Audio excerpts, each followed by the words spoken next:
باہر کے ممالک سے اگر میت جو ہے دوسرے ملک میں جاتی ہے اور اس میں اگر جنازہ میں دیر ہوتی ہے تو کوئی حرج نہیں ہے، پڑھ سکتے ہیں لیٹ بھی جنازہ۔ اس کے بعد جو میت کے دوسرا مرحلہ آتا ہے فوت ہونے کے بعد، تو وہ ہے غسل کا مرحلہ۔ تو غسل جو ہے وہ بہتر یہ ہے کہ میت کے جو اقارب ہیں، جو عزیز و رشتہ دار ہیں میت کے، جو نہایت قریبی ہوں، اولاد میں سے ہو، والدین میں سے ہو، بھائیوں میں سے ہو کوئی، تو وہ غسل دے، یہ سب سے بہتر ہے۔ ام عطیہ رضی اللہ تعالی عنہ کہتی ہیں کہ دخل علینا رسول اللہ صلی اللہ علیہ وسلم ونحن نغسل ابنته زینب، ہم نبی صلی اللہ علیہ وآلہ وسلم کی بیٹی زینب کو غسل دے رہی تھی۔ فقال، نبی صلی اللہ علیہ وآلہ وسلم نے فرمایا، اغسلناها ثلاثا، یعنی 3 مرتبہ غسل دو، او خمسا، یا 5 مرتبہ، یعنی 3 مرتبہ غسل دو یا 5 مرتبہ دو یا اس سے زیادہ مرتبہ، او اکثر من ذالک بماء و سدر، 3 دفعہ دو، 5 دفعہ دو یا اس سے زیادہ مرتبہ اگر ضرورت ہے تو غسل دو، اور پانی کے ساتھ اور سدر کے ساتھ۔ سدر کہتے ہیں جو اپنے ہاں بیری ہیں، یہ بیری کے پتے جو ہے اس پانی میں ڈال کر ان سے غسل دینا چاہیے۔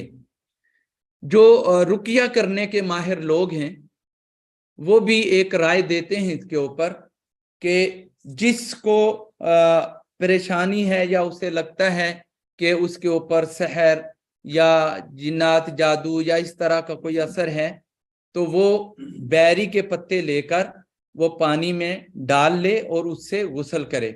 ایک طریقہ یہ ہے کہ وہ رات کو ڈال کے رکھ دے اور دن میں غسل کر لے، یا وہ اس کو بوائل کر لے تھوڑی دیر کے لیے، اور بوائل پانی جو ہے وہ کسی بالٹی میں ڈال کے پھر اس سے غسل کر لے۔ اور یہ ان لوگوں کے تجربات ہیں جو رقیہ کے ماہر ہیں، اور یہ پتے جو ہے یہ دن میں توڑنا زیادہ بہتر ہے، رات میں نہیں توڑیں۔ اگر غسل کرنا ہے کسی نے تو وہ دن میں توڑیں۔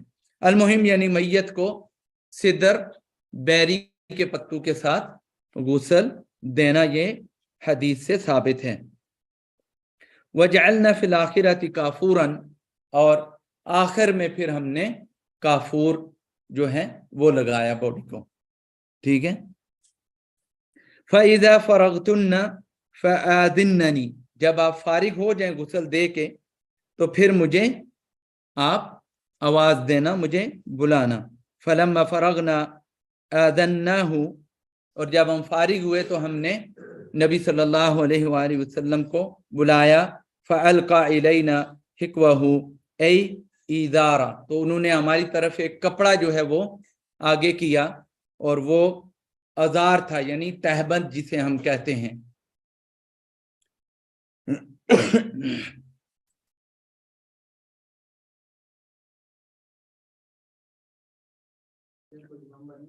جی ختم ہے۔ تو عورت کے کفن کے لیے جو ہے وہ 5 کپڑے ہیں جس میں عورت کو کفن دیا جاتا ہے، اور مرد کے کفن کے لیے جو ہے 3 کپڑے ہیں، ٹھیک ہے۔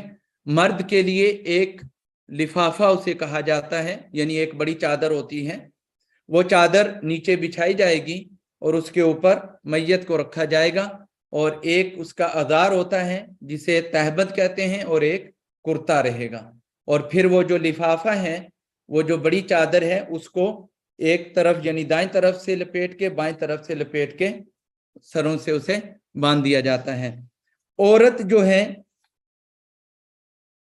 اس کا جو کفن ہے وہ 5 کپڑوں پر مشتمل ہوتا ہے، 5 کپڑوں پر اس کا کفن مشتمل ہوتا ہے۔ ایک جو ہے وہ